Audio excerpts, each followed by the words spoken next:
오늘 우리에게 주신 하나님 말씀 구약성경 사사기 8장 1절에서 9절까지 말씀 제가 봉독해 드리겠습니다. 에브라임 사람들이 기드온에 이르되 내가 미디안과 싸우러 갈 때 우리를 부르지 아니하였으니 우리를 이같이 대접함은 어찌 됨이냐 하고 그와 크게 다투는지라. 기드온이 그들에게 이르되 내가 이제 행한 일이 너희가 한 것에 비교되겠느냐. 에브라임의 끄물 포도가 아비에셀의 만물 포도보다 낫지 아니하냐. 하나님이 미디안의 방백 오렙과 스웹을 너희 손에 넘겨주셨으니 내가 한 일이 어찌 능히 너희가 한 것에 비교되겠느냐 하니라. 기드온이 이 말을 하매 그때 그들의 노여움이 풀리니라.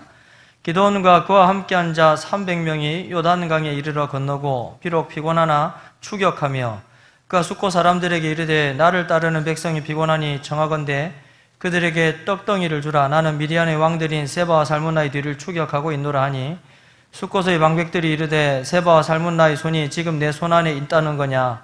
어찌 우리가 내 군대에게 떡을 주겠느냐 하는지라.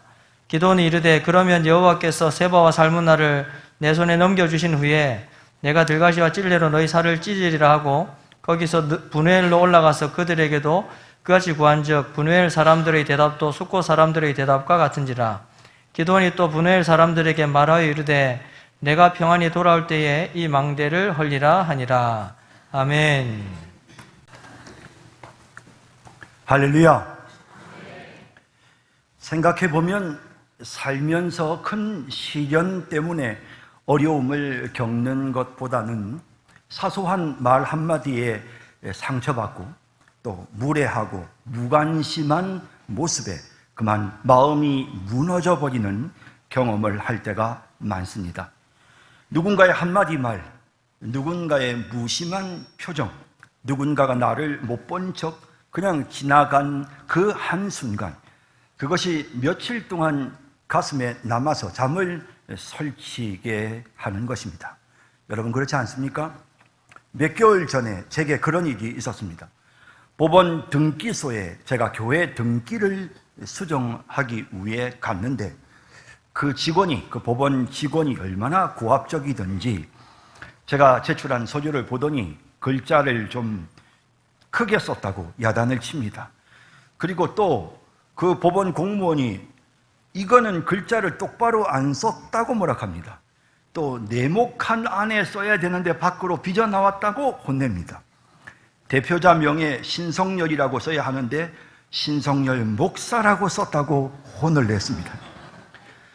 자기 바쁘다고 한참을 기다리게 하더니 저를 보고는 왜 기다렸느냐고 바로 은행에 가서 수납하면 되는데 라며 내게 못마땅한 표정도 지어 보였습니다.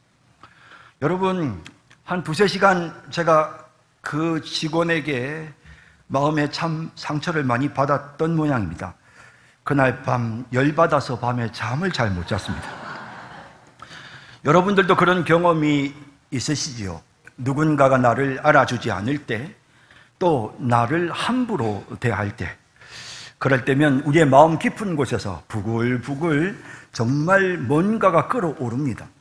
그리고 그 끓어오름 때문에 때로는 가족을 향해, 때로는 동료를 향해, 심지어는 교회 성도들을 향해서도 우리가 폭발하는 그런 경우들이 있습니다.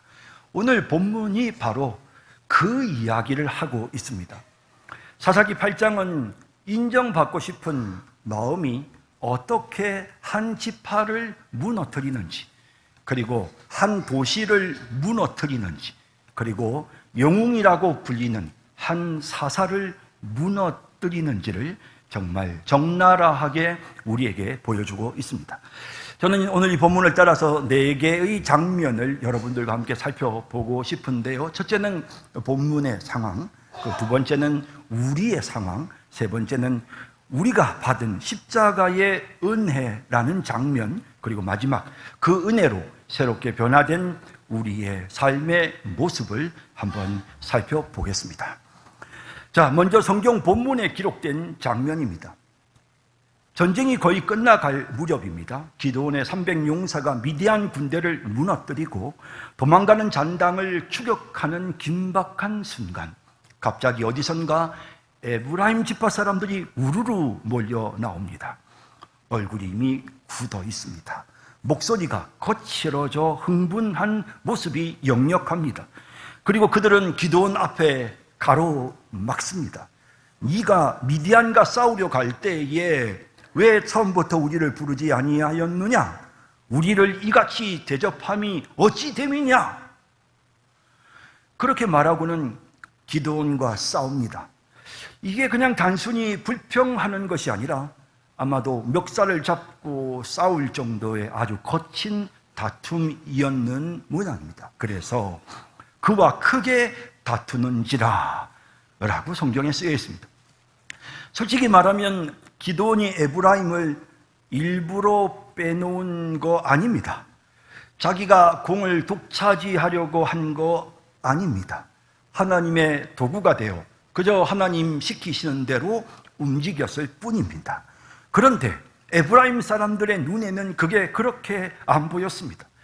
그들의 눈에는 오직 한 가지만 보였습니다. 왜 우리에게 박수가 없느냐? 왜 사람들이 에브라임 지파 최고라고 왜 우리에게 박수를 보내지 않느냐? 그들은 므낫세 지파가 주목받는 게 못마땅했고 기드온이 활약하는 게 못마땅했고 항상 자기들에게 박수가 찬사가 와야 한다는 그런 고집을 가지고 살아왔던 것입니다. 일단 기드온은 급한 불을 꺼야 했습니다. 그래서 통큰 결심을 합니다. 기드온은 정중하게 에브라임 지파의 마음을 풀어줍니다. 에브라임의 끝물 포도가 아비에셀의 만물 포도보다 낫지 않습니까? 쉽게 풀어서 말하면 에브라임 지파 당신들이 한 일은 최상품의 포도와 같고 나와 우리 집안이 한 일은 그저 헐값으로 내다 파는 망물 포도와 같습니다. 그 한마디로 에브라임 지파의 노여움이 풀렸습니다. 한마디 말로 살벌했던 분위기가 가라앉은 것입니다. 여러분, 에브라임 지파의 이 인정 욕구, 기드온을 통해서 채워졌습니다. 그러나 이것이 여기에서 끝났을까요? 아닙니다. 결국에는 이들의 이 인정 욕구가 심각한 문제를 일으킵니다. 사사기 조금만 넘어가면 12장에 에브라임 지파가 이번에는 똑같은 행동을 암몬을 이기고 돌아온 입다에게 합니다. 네가 암몬 자손과 싸우러 건너갈 때에 어찌하여 우리를 불러 너와 함께 가게 하지 아니하였느냐? 우리가 반드시 너와 네 집을 불사르리라. 그런데 말입니다, 입다는 기드온처럼 너그럽지를 않았습니다. 안타깝게도 에브라임 지파가 이번에는 제대로 임자를 만났습니다. 그래서 아예 그냥 붙어서 전쟁을 합니다. 그 결과는 그때 에브라임 사람의 죽은 자가 42,000명이었더라. 에브라임 지파의 20세 이상 남자들이 거의 다 죽었습니다. 한 지파가 붕괴될 정도의 대규모 참사가 일어난 것입니다. 자, 이제 본문을 따라 기드온이 에브라임 지파와 평화롭게 헤어진 이후의 상황을 살펴보십시다. 기드온과 그의 300용사가 에브라임과의 갈등을 끝내고 요단강을 건넙니다. 비록 피곤하나 추격하며 미디안 왕을 사로잡고 전쟁을 끝내야 되겠다는 마음으로 그들은 먹는 것도 포기하고 쉬는 것도 포기하고 계속해서 추격합니다. 이런 상태로 그들은 숫곳이라는 이스라엘의 한 도시를 지나치게 됩니다. 기드온이 그곳 지도자들에게 부탁을 합니다. 나를 따르는 백성이 피곤하니 청하건대 그들에게 떡덩이를 주라. 나는 미디안의 왕들인 세바와 살문나의 뒤를 추격하고 있노라. 숫곳 사람들도 사실은 기드온과 같은 이스라엘 족속입니다. 그동안 미디안 사람들에게 고통을 겪기는 기드온뿐만 아니라 여기 이 숫곳 사람들도 동일하게 고통을 겪었습니다. 그러니 같은 이스라엘 족속으로서 이거는 당연한 요청이지 않습니까? 당연히 기드온이 그곳 사람들에게 먹을 걸 요구할 만하지 않습니까? 그런데 숫곳 사람들의 대답이 단호합니다. 세바와 살문나의 손이 지금 네 손 안에 있다는 거냐? 어찌 우리가 네 군대에게 떡을 주겠느냐? 이 말이 기드온의 자존심을 건드렸습니다. 숫곳 사람들이 하는 말은 이까짓 게 무슨 능력으로 미디안 왕을 이긴다는 거냐 비웃는 것입니다. 물론 숫곳 사람들도 이해는 됩니다. 미디안 잔당이 아직 숫자적으로 보면 기드온이 쫓아가는 숫자보다 훨씬 더 많았습니다. 그리고 만약에라도 기드온이 패하면 자기들이 기드온에게 음식을 제공한 것 때문에 후환을 당할 게 두려웠던 것입니다. 그들에게는 안전이라고 하는 또 다른 우상이 있었습니다. 그래서 자신들의 안전을 위해서 동족의 배고픔을 외면했습니다. 숫곳을 지나 분우엘이라는 성으로 올라간 기드온은 그곳에서도 똑같은 대접을 받습니다. 두 도시 모두 그를 거절합니다.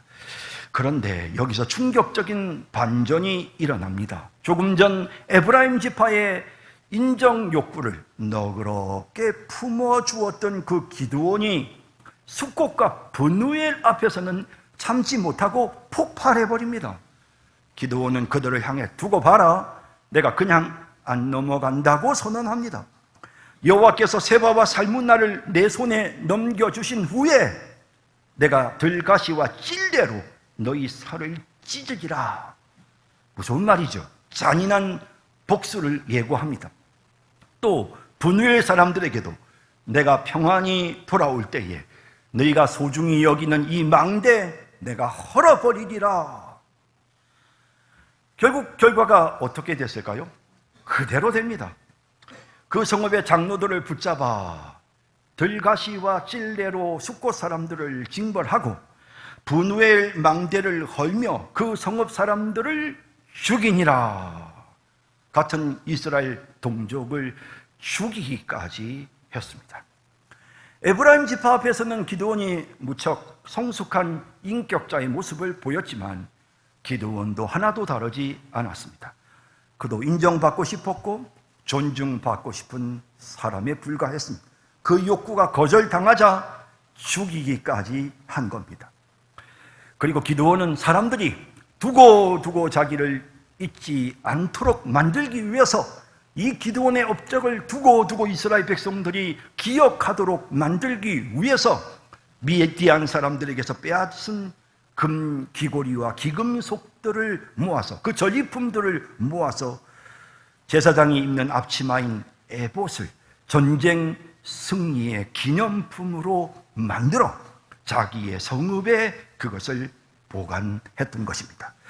안타깝게도 이스라엘 백성들은 황금으로 번쩍거리는 그 에봇을 보고 우상을 숭배하는, 결국 기드온의 그 자기를 알리고 싶은 그 욕구가 이스라엘 백성들을 심각한 우상 숭배의 제약에 빠뜨리는 그런 결과를 가져오게 되었던 것입니다.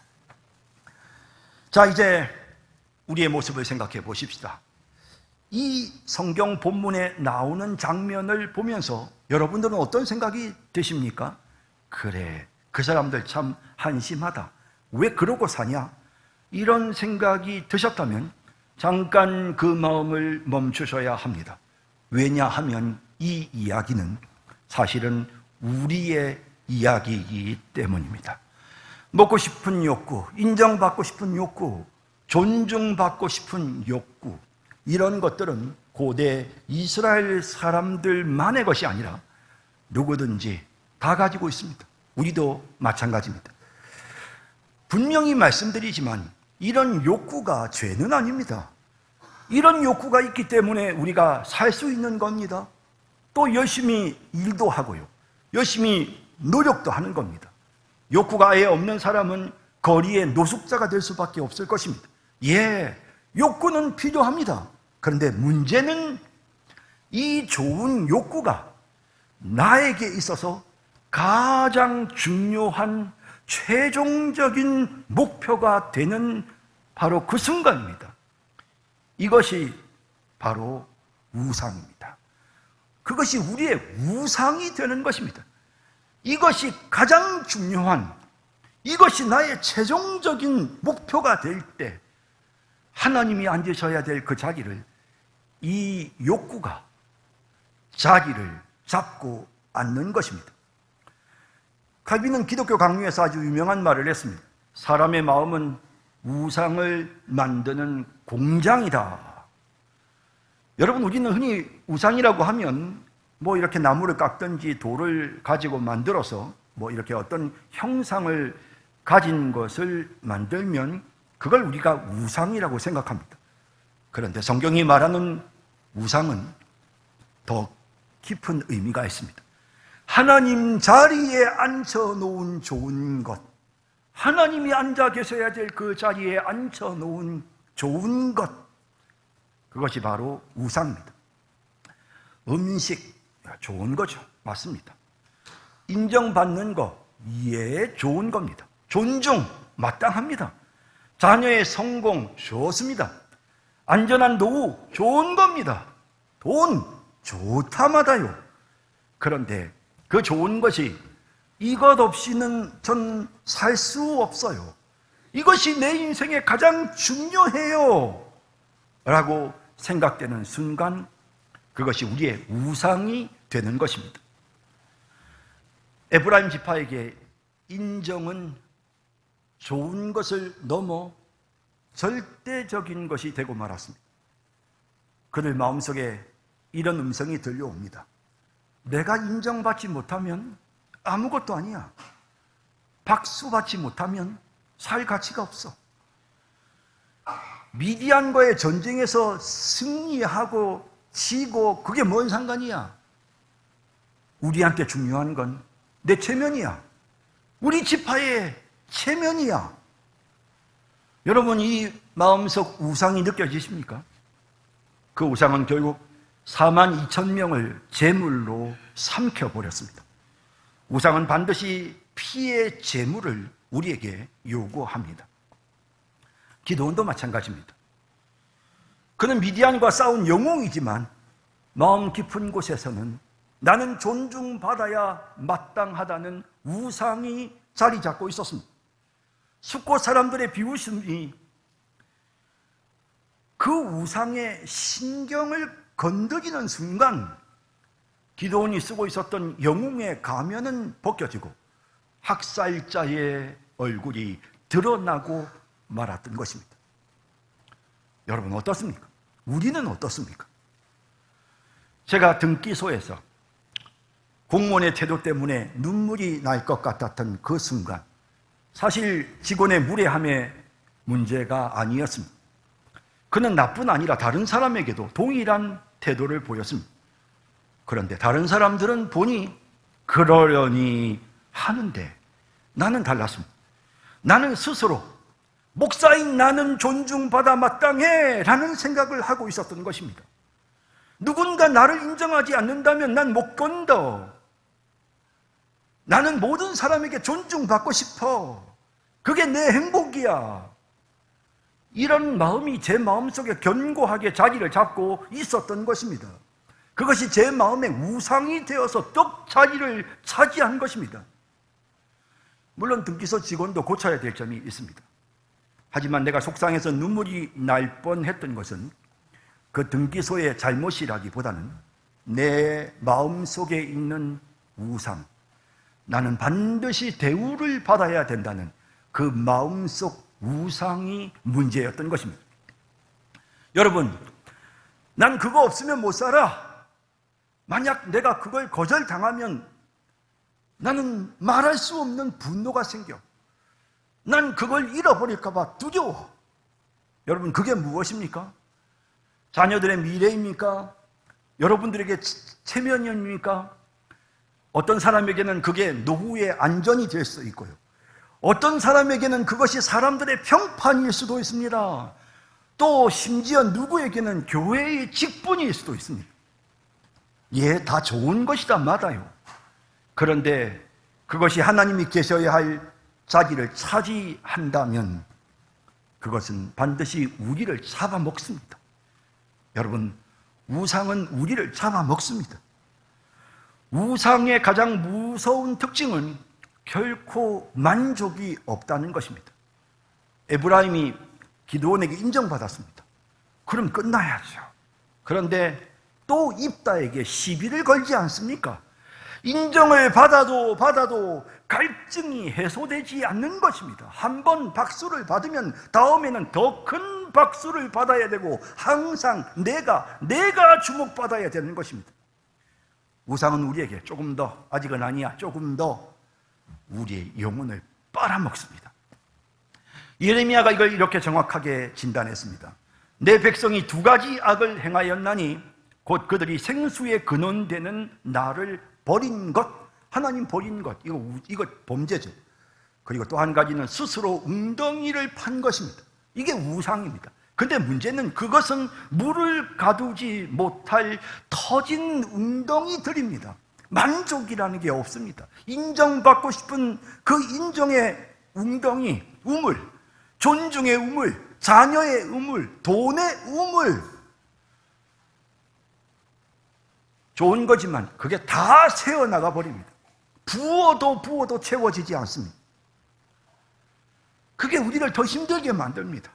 그것 때문에 갈등이 생기고 그것 때문에 미워하고 그것 때문에 싸웁니다.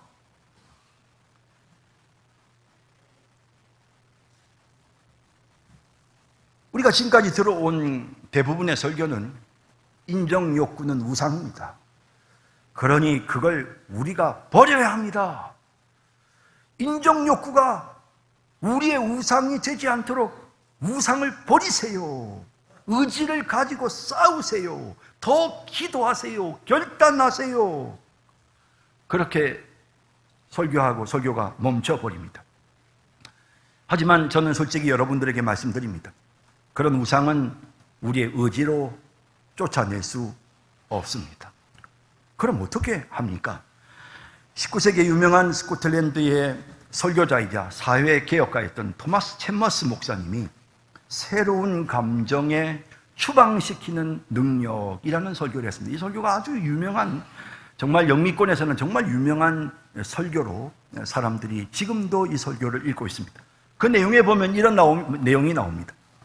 마음에서 우상을 몰아내는 길은 그것을 사랑하지 말라고 말하는 것이 아닙니다.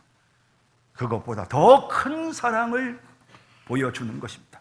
내가 사랑하는 그 우상, 그것보다 더 큰 사랑을 보여주는 것입니다. 마음은 진공 상태로 있을 수 없습니다. 더 큰 사랑이 들어올 때 비로소 작은 사랑은 자연스럽게 밀려납니다. 내 마음속에 있는 이 우상을 향한 이 사랑의 마음을 무조건 빼내려고 하면 이게 우리의 마음에서 없어지지 않습니다. 하지만 더 큰 사랑, 더 큰 사랑이 무엇입니까? 예수님의 사랑입니다. 더 큰 감정, 그 주인공은 바로 예수 그리스도십니다.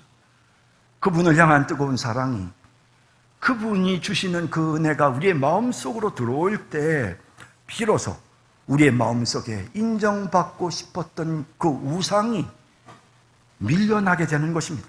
사라지게 되는 것입니다. 에브라임이 그토록 갈망했던 그 인정 생각해 보십시오. 우리도 지금 갈망하고 있습니다. 그런데 복음은 이렇게 말씀하십니다. 마태복음 3장 17절을 보면 하나님께서 성자 예수님을 인정하십니다. 이는 내 사랑하는 아들이요 내 기뻐하는 자라. 예수님이 십자가에 못 박히셔서 하나님의 뜻을 다 이루고 난 후에 하나님이 이렇게 예수님을 인정해 주신 게 아니라 아직 사역을 시작하지 않으셨는데 이제 사역을 시작하려고 준비하고 있는 예수님을 향해 이는 내 사랑하는 아들이요 내 기뻐하는 자라고 하나님이 인정해 주셨습니다. 예수님은 무엇을 해서 하나님께 인정받으신 분이 아닙니다. 아들이시기 때문에 이미 인정받으신 것입니다. 아들이시기 때문에 이미 인정받으신 것입니다. 사람들이 예수님을 하나님의 아들로 인정하지 않고 심지어는 사탄의 도구다, 심지어는 나사렛 이단이라고 조롱했습니다. 하지만 예수님은 침묵하셨습니다. 오직 하나님께만 집중하셨습니다. 아버지께서 자신을 알아주시는 것으로 만족하셨습니다. 그런데 그 예수님이 십자가에서 그 인정을 잃어버리게 됩니다. 나의 하나님 어찌하여 나를 버리셨나이까? 여러분, 한 번도 거절당한 적 없으신 예수님이 거절당하셨습니다. 한 번도 버림받은 적 없으신 예수님이 버림받으셨습니다. 왜요? 우리의 죄를 대신 짊어짐으로 우리를 하나님의 자녀로 인정받게 해주시기 위해 자신이 받아온 그 인정을 잃어버리고 그 인정이 고스란히 우리에게 오도록 그렇게 예수님이 십자가에 죽어주신 것입니다. 그 결과가 무엇입니까? 하나님이 우리를 원하시면 누가 우리를 위하시면 누가 우리를 대적하리요? 누가 우리를 그리스도의 사랑에서 끊으리요? 하나님께서 이제 우리를 내 사랑하는 자녀라고 인정해 주십니다. 하나님이 우리를 인정해 주십니다. 우리가 하나님의 자녀라고 하나님이 인정해 주십니다. 다른 사람의 말이 뭐 그리 중요합니까? 등기소 직원이 저를 무시했다고 그게 뭐 그리 대단한 일입니까? 누군가가 알아주지 않는다고 내 존재가 흔들립니까? 여러분, 하나님이 우리를 향하여 쳐주시는 박수 한 번이 온 세상의 박수 소리보다 더 크지 않습니까? 하나님이 나를 인정해 주시면 저는 돼요. 세상에서 가장 존중받으셔야 할 예수님이 우리를 위하여 멸시를 당하시면서 우리를 인정해 주셨습니다. 우리를 영광스럽게 해 주셨습니다. 우리에게 영원한 존엄을 입혀 주셨습니다. 베드로가 말합니다. 너희는 택하신 족속이요 왕같은 제사장들이요 거룩한 나라요 그의 소유가 된 백성이니라. 하나님께서, 하늘의 왕이신 하나님께서 나를 왕같은 제사장이라고 불러주십니다. 여러분, 우리는 이미 인정받은 사람입니다. 다른 사람이 뭐라고 해도 아무도 인정해주지 않아도 상관없습니다. 우리는 인정을 받았습니다. 너는 내 사랑하는 아들이다. 내 사랑하는 딸이다. 내가 너와 함께 하느니라. 내가 너를 소중히 여기노라.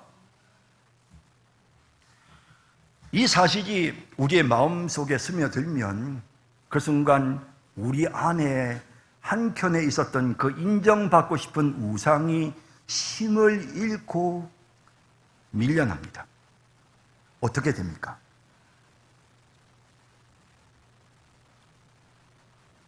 우리의 삶에 변화가 찾아오기 됩니다. 제가 지금 드리는 말씀은 이렇게 살아야 한다라는 그런 명령이 아닙니다. 그저 이미 인정받은 사람의 마음에서 자연스럽게 흘러나오는 삶의 모습이 어떤지를 제가 여러분들께 말씀드리는 겁니다. 하나님이 인정해 주시는 그 인정이 우리의 마음속에 들어왔습니다. 예수님의 십자가로 우리는 인정받았습니다. 그 인정이 마음속에 들어오면 어떤 모습이 나타나는지 새로운 풍경을 한번 보십시다. 첫 번째 풍경입니다. 월요일 아침 등기소 앞을 지납니다.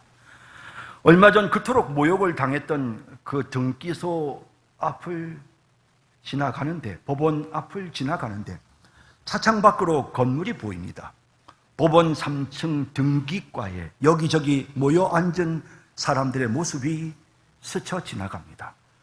인정받고 싶은 마음으로 살던 나의 과거의 모습이었다면 분명 그 건물을 바라보는 순간 가슴이 답답해 오는 것을 느꼈을 것이고, 나에게 함부로 대했던 그 직원의 얼굴이 떠오르면서 분명히 투덜거렸을 것입니다. 하지만 오늘 아침은 다릅니다.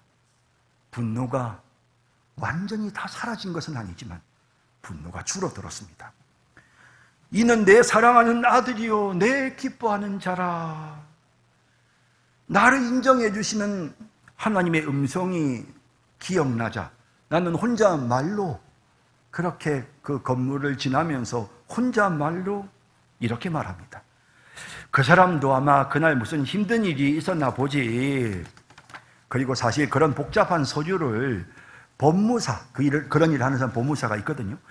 그 서류를 법무사에게 맡기면 법무사가 알아서 잘 만들어 올 텐데, 목사가 직접 들고 와서 그 직원에게, 공무원에게 하나하나 물으면서 여기 어떻게 써야 되냐고 물었으니 짜증이 났겠지. 그래, 맞아. 다음에는 돈이 들더라도 이런 일은 법무사에게 맡기는 게 좋겠어. 그러면서 그냥 지나칩니다. 상처를 치료하려고 노력하지 않았는데 그냥 자연스럽게 그 사람의 행동이 이해되기 시작하는 것입니다. 하나님의 나를 인정하신다는 사실이 내 마음속에 채워지는 순간, 인정받고자 하는 마음속 우상이 밖으로 밀려나가 버린 그 순간, 나를 인정해주지 않는 사람들을 이해할 수 있는 마음이 생긴 것입니다. 두 번째 풍경, 화요일 저녁에 자동차 안입니다. 운전하면서 차 안에서 옛날 이야기를 아내와 나눕니다. 오래전 일인데 아내와 함께 차를 타고 가다가 아내가 여보 저 만두 좀 먹고 가요 라고 찻길 옆에 있는 만두집을 가리켰는데 시간 없어 그러면서 제가 바쁘다고 그냥 지나가 버렸습니다. 많이 섭섭했던 모양입니다. 화요일 저녁 차를 타고 가는데 마침 만두집이 보입니다. 그때 이야기를 합니다. 아내가 그 이야기를 합니다. 계산해 보니까 30년 전 일입니다. 그거를 잊어버리지를 않고 나한테 또 그 이야기를 합니다. 인정받고 싶은 마음이 우상이었던 옛날의 나라면 저는 이렇게 반응했을 겁니다. 참 그게 언제적 얘긴데 말이야. 아주 기분 나쁜 표를 냈을 것입니다. 좋은 남편으로 인정받고 싶은데 30년 전 일이 제 발목을 잡으니 내가 참 한심하게 느껴지기도 하고, 이럴 때 밀리면 안 돼. 방어 태세를 취해야 돼. 그러면서 아내에게 소리를 질렀을 것입니다. 그런데 그날 차 안에서 아내의 말을 듣고 난 후 나는 잠깐 침묵합니다. 내 사랑하는 아들, 내 기뻐하는 자라. 나는 이미 하나님께 인정받은 사람입니다. 그러니 아내의 섭섭한 마음을 내가 좀 이해해 줘야 되겠다. 아내가 나를 공격하는 것이 아니라 그날 얼마나 자신이 힘들었는지 이야기를 하는 거니 그 자존심을 좀 내가 어루만져 주고 그 섭섭한 마음을 좀 지켜줘야겠다. 그런 생각이 들었습니다. 여보, 그때 정말 미안해서 당신이 30년이나 지난 일을 여태 계속 생각하는 걸 보니 그때가 참 많이 섭섭했던 모양이야. 미안해. 당신이 필요로 하는 일을 내가 귀하게 생각하지 않고 하찮게 여겼던 거 정말 미안해. 앞으로는 당신이 중요하게 생각하는 일, 당신이 필요로 하는 일 내가 꼭 소중하게 여길게. 겸손하라는 명령 때문에 사과하는 것이 아니라 내가 이미 하나님께 인정받은 사람이기에 채워진 내 마음에서부터 생기는 여유가 자연스럽게 아내에게 이런 사과를 하게 하는 것입니다. 수요일 오전 직장, 후배가 큰 프로젝트를 맡아서 칭찬을 받습니다. 부장님이 그 후배의 어깨를 두드리면서 역시 자네야. 그런데 그 옆에 서 있는 내 어깨에는 손이 닿지 않습니다. 예전의 나라면 그날 점심 식사가 모래알 같았을 것입니다. 에브라임 지파의 마음이 바로 내 마음이었겠지만 나는 좀 알아주세요. 나도 좀 알아주세요. 라는 그 생각 대신 하나님께서 나를 알아주시잖아. 하나님께서 나를 소중히 여기시잖아. 나는 택하신 족속, 왕 같은 제사장, 거룩한 나라, 그의 소유된 백성이잖아. 하나님이 나를 소중히 여기셔. 그 사실을 생각하자 그 후배에게 다가갈 용기가 생깁니다. 수고했다, 정말 잘했더라, 칭찬의 말을 건넵니다. 위선이 아니라 진짜 마음에서부터 흘러나온 칭찬입니다. 내가 이미 왕 같은 제사장이기 때문에, 하나님의 사랑받는 자녀이기 때문에 후배의 빛이 내 빛을, 내 영광을 가리지 못한다는 걸 깨달았습니다.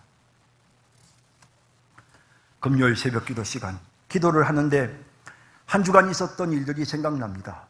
많이 변화된 것 같은데도 아직 연약한 모습이 생각납니다. 어제 운전하다가 끼어드는 차에 욕을 했던 거, 카톡 답장이 늦어서 후배를 좀 미워했던 거, 그런 일들이 생각나면 난 아직 멀었어, 그런 생각이 들었을 텐데, 오늘은 그런 마음이 아니라 하나님의 말씀이 떠오릅니다.